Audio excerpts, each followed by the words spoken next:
दोस्तों, भगवान श्री राम जी के बारे में तो आप सभी जानते ही हैं और यह भी जानते हैं कि उन्होंने कभी अपने जीवन में कोई अधर्म का कार्य या अमर्यादित कार्य नहीं किया था। इसी कारण उन्हें मर्यादा पुरुषोत्तम भगवान श्री राम कहा जाता है। परंतु एक बार भगवान श्री राम ने अपने राज्य के एक शूद्र की हत्या कर दी थी। धर्मात्मा श्री राम ऐसा करने पर क्यों और किस लिए विवश हो गए थे? चलिए इस कहानी को हम अपने इस एपिसोड में देखते हैं। दोस्तों, ये तो आप जानते ही हैं कि अपना 14 साल का वनवास समाप्त करने के बाद भगवान श्री राम इस पृथ्वी के राजा बन गए थे। भगवान श्री राम के राम राज्य में सभी लोग बड़े खुश थे। परंतु बहुत सालों के बाद उनके राज्य में अचानक एक बालक की मृत्यु हो गई थी।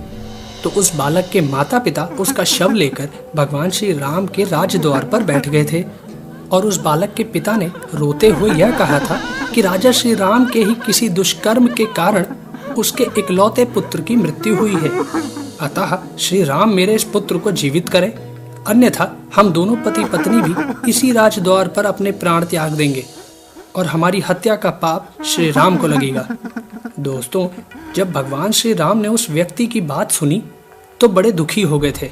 तब उन्होंने इस समस्या से निपटने के लिए देवर्षि नारद सहित कई महर्षियों को अपने राजमहल में बुलवाया था। जब उन महर्षियों ने भगवान श्री राम की समस्या सुनी तब देवर्षि नारद ने एक बात कही कि सतयुग में सिर्फ सत्य और धर्म का वास है। इस कारण सतयुग में सिर्फ ब्राह्मण ही तपस्वी हुआ करते हैं, लेकिन त्रेता युग में अधर्म अपना एक पैर भूतल पर रख देता है, जिससे तपस्या का तेज घटने के साथ मनुष्यों की आयु भी घट जाती है। इस कारण त्रेता युग में क्षत्रियों को भी ब्राह्मणों की तरह तपस्या करने का अधिकार प्राप्त हो जाता है। त्रेता युग के बाद अधर्म अपने दूसरे चरण को पृथ्वी पर उतारता है। इस कारण ही उस युग को द्वापर युग कहा जाता है। उस द्वापर युग में तपस्या का तेज और भी घट जाता है और मनुष्यों की आयु और भी कम हो जाती है। इसलिए द्वापर युग में तपस्या का अधिकार वैश्यों को भी प्राप्त हो जाता है और कलयुग में अधर्म का अगला पैर भी धरती पर आ जाने से चारों तरफ अधर्म का बोलबाला हो जाता है। इस कारण कलयुग में सभी तपस्या का अधिकार पा जाते हैं। दोस्तों, देवर्षि नारद ने भगवान श्री राम से कहा कि वर्तमान में त्रेता युग चल रहा है।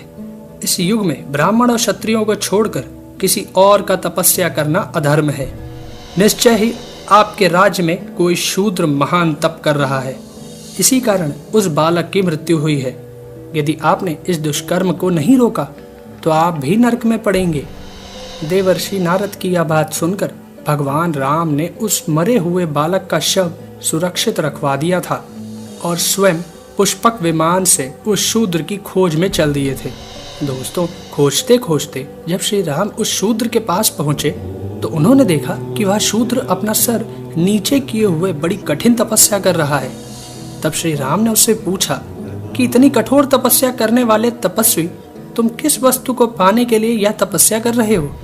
तो उस तपस्वी ने कहा कि मैं देवलोक को पाने के लिए यह तप कर रहा हूँ। तब श्री राम ने कहा कि तुम धन्य हो, क्या मुझे बता सकते हो कि तुम्हारा जन्म किस जाति में हुआ है? तब उस तपस्वी ने कहा कि मैं शूद्र जाति में उत्पन्न हुआ हूँ। दोस्तों, इतना सुनते ही भगवान श्री राम ने अपनी तलवार से उसका सर काट दिया था। उसके मरते ही उसकी तपस्या से डरे हुए इंद्र सहित सभी देवता प्रसन्न हो गए थे और वह बालक भी जीवित हो गया था, जो इस अधर्म के कारण मृत्यु को प्राप्त हुआ था। दोस्तों, उस शूद्र का नाम शंबुक था और उसकी मृत्यु का पूरा विवरण वाल्मीकि रामायण के उत्तरकांड में और ब्रह्मांड पुराण में उल्लिखित अध्यात्म रामायण में बड़े ही स्पष्ट रूप में लिखा हुआ है। तो दोस्तों, आपको हमारी ये कहानी कैसी लगी अपने कमेंट्स में जरूर शेयर करें। साथ ही इस वीडियो को शेयर करना और चैनल को सब्सक्राइब करना भी ना भूलें। धन्यवाद दोस्तों।